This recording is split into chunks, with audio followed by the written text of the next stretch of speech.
Welcome. Take a slow breath. Allow yourself to become quiet and receptive. Today we are not entering a historical study.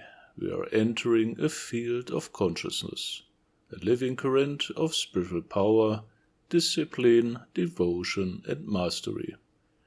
This book opens a gateway into the inner essence of one of the most extraordinary human archetypes ever manifested, the spiritual warrior. It is not about knights of the past, it is about a state of being, a synthesis of inner illumination and outer effectiveness, a fusion of divine alignment and practical mastery in the world. This teaching reveals a timeless secret. True power is born when spirit and action become one. And this is the deeper purpose of the book. It is not simply to examine the Knights Templar as an organization.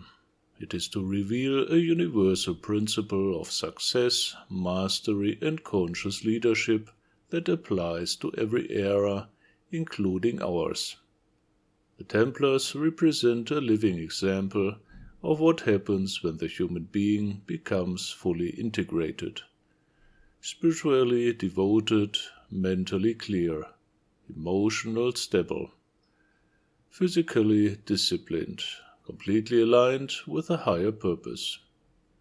They were not merely warriors, they were not merely monks, they were not merely leaders or managers. They were a synthesis, a living union of heaven and earth expressed through human character. And that is the initiatory essence of this book.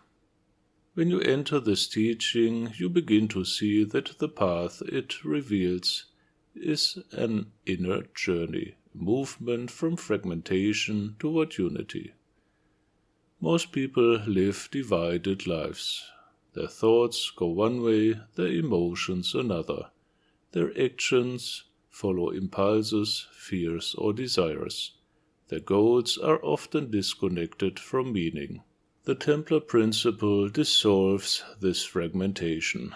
It invites the seeker into alignment with something higher than personal preference, higher than ego, and higher than temporary ambition. The initiatory path presented here is the path of integration. First comes orientation toward the divine, a recognition that life is not random, not meaningless, not isolated. Life is participation in a greater intelligence, a greater order, a living spiritual reality that guides and sustains existence. From this realization arises humility, and humility becomes strength, because when the individual no longer acts from ego alone, a deeper power can move through them. This is one of the profound mysteries revealed in the teachings, that true authority grows from surrender to higher wisdom. Power without humility destroys. Power with humility becomes creative force. This inner alignment forms the spiritual foundation. Then comes discipline, structure, commitment. The monastic dimension of the Templar spirit represents focused energy, a life freed from distraction, a life directed toward growth, service, and refinement of character. In this stage of the journey, the seeker learns concentration, consistency, and inner order. Energy that was once scattered becomes available. Attention becomes sharp and purpose becomes clear. And then the third movement unfolds, engagement with the world. Action, leadership, responsibility, decision, service in real conditions. Here the spiritual individual does not withdraw from life. They act within it, with clarity, courage, and precision. The teachings show that mastery is not escape from the world, but conscious participation in it. This threefold path, spiritual alignment, disciplined life, and effective action, forms the initiatory structure revealed through the Templar archetype. It is a path of embodiment, a path of becoming fully human and more than human. As one walks this path, profound inner transformations can unfold. Fear begins to loosen its grip, especially the fear of uncertainty, failure, and even death. When life is lived in alignment with higher meaning, existence gains depth and direction. Mental strength increases, emotional resilience stabilizes. Purpose becomes steady like a flame protected from the wind. The individual becomes capable of carrying responsibility without collapse, of acting decisively without inner fragmentation, of serving something greater without losing individuality. Another transformation occurs quietly but powerfully, the awakening of unity consciousness. The seeker begins to perceive connections everywhere, between spirit and matter, inner and outer, individual and collective, action and consequence. Life reveals itself as an interconnected field rather than separate fragments. And from this perception arises wisdom, practical wisdom, the ability to act in harmony with the whole. Why are these teachings so relevant today?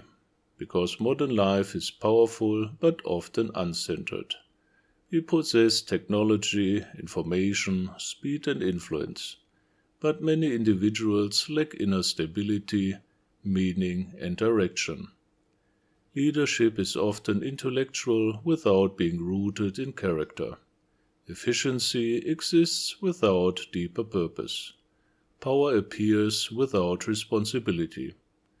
The imbalance between inner development and outer capability creates tension in individuals and in society. This book offers a corrective vision. It shows that sustainable success, whether in leadership, relationships, creativity, or personal mastery, requires alignment across all dimensions of being: mind, heart, will, spirit, and action.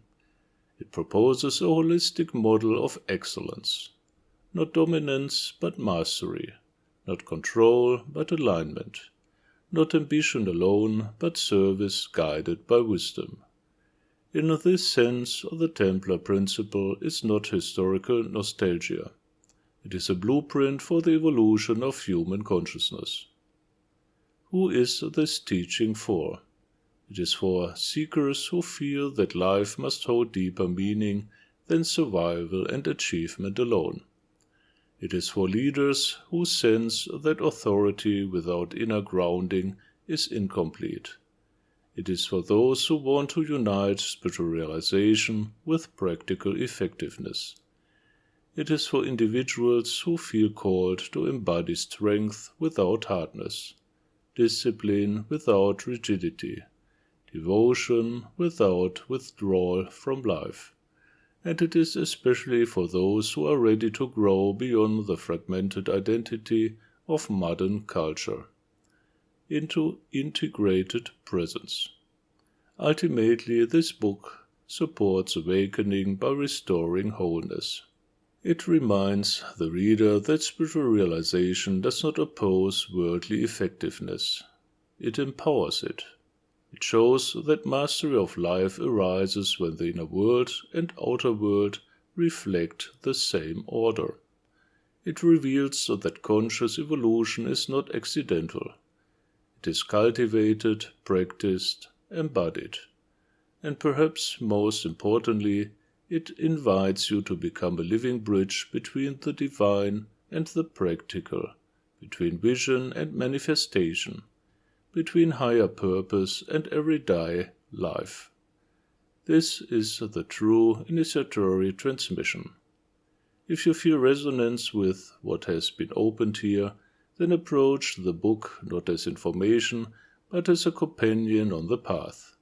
Read slowly, reflect deeply, allow the principles to become lived experience. And if you wish to go further, to receive deeper training, deeper initiation, deeper transformation, you are welcome to continue your journey through the teachings of four mystics and through the living spiritual path of Ordo Mysticus. These are not organizations of belief, but spaces of practice, of growth and conscious evolution. Walk the paths sincerely, and the path will reveal itself to you, in stillness, in strength, in service. In love, light, and service, I am Ray del Sol.